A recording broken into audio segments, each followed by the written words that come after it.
우리 회장님의 사모님이 감사님이 될 수 있나요? 될 수 있습니다. 그 자격증은 없어요. 하지만 상장회사 중에서도 자산총액 1천억 이상이 되는 경우에는 될 수가 없죠.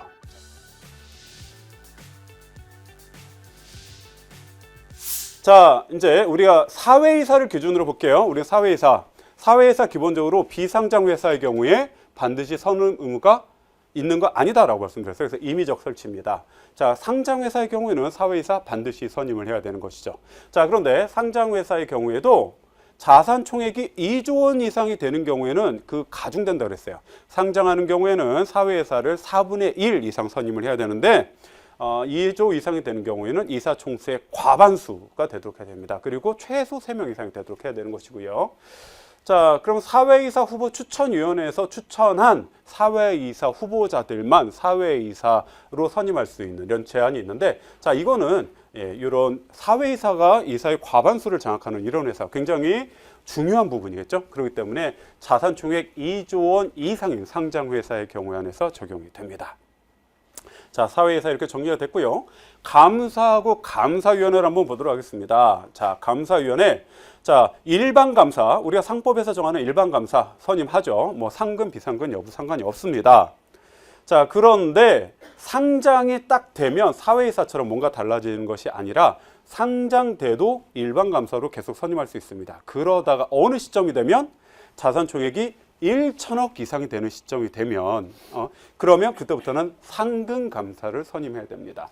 자, 상근감사의 특징은 회사에 상근해야 된다는 점에서 이제 특징이 있는데, 또 실무상 그보다 더 중요한 쟁점이 있는 것은 뭐냐면 상근감사는 자격 제한 요건이 사회이사만큼은 아니지만 어느 정도 있다라는 겁니다. 가장 쉬운 예로 상근감사는 최대 주주 그리고 배우자, 직계 좀비속은 상근감사가 될 수 없어요. 그래서 이제 실무상 가끔 질문받는 부분이 비상장회사예요. 우리 회장님의 사모님이 감사님이 될 수 있나요? 될 수 있습니다. 그 자격증은 없어요. 하지만 상장회사 중에서도 자산총액 1천억 이상이 되는 경우에는 될 수가 없죠. 자, 이런 중요한 제한이 있습니다. 자, 그런데 여기서 이제 회사가 더 잘 돼요. 그래서 자산총액이 2조 원 이상으로 늘어났습니다. 이때는 상근감사를 더 이상 둘 수가 없습니다. 특례감사위원회, 엄격한 감사위원회를 설치를 해야 됩니다.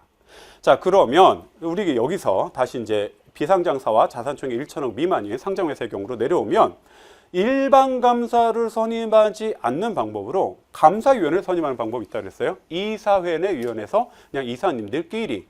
자, 그런데 상근감사도 감사위원회로 대체를 할 수가 있습니다. 자, 그러다 보니까 자꾸 이제 유혹이 땡기는 부분이 상근감사 좀 피곤하다. 그래서 기본 감사위원회로 상근감사를 대체하려고 합니다.